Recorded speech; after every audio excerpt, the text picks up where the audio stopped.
සහෝදරයා කිසි කෙනෙකුට පාවිච්චි වෙන්න අපි කාටවත් ලේබල් දෙන්නවද? නැහැ. අපි වෙන්න ඕනේ. අපි අපේ ගමන යන්න ඕනේ. අපට කියලා අරමුණු තියෙනවා. අපට කියලා බලාපොරොත්තු තියෙනවා. අපට කියලා හීන තියෙනවා. මේ හැමදේම හැම ගමනක්ම අපි යන්නේ. එහෙම කියලා කාපට ඇතුළු මන්තිරෝ යන්න එපා. යන්න තියෙන ගමන යන්න පුළුවන් තැන යන්න පුරුදු වෙන්න.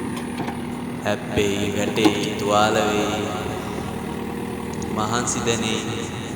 හැබැයි මේ එකකටවත් අපි නවත්තන්න පුළුවන් බෑ. කාරමුණක් එක අධිෂ්ඨානයක් තියෙනවා අපිට යන්න පුළුවන්. අපි කොහොම හරි යන්න ඕනේ මේ ගමන. අපි කොහොම හරි දිනන්න ඕනේ. අපි වටේ ඉන්නේ අපිත් එක්ක ඉන්නේ එක් කරගෙන අපි මේ ගමන යනවා. දිනනකොට අපි හැමෝම දිනන්න ඕනේ. අපි අපේම විතරක් වෙන්නත් ඕනේ. අපිට තව කවුරුත් දෙන්න අවශ්‍ය නැහැ. එදාට අපි දිනනවා.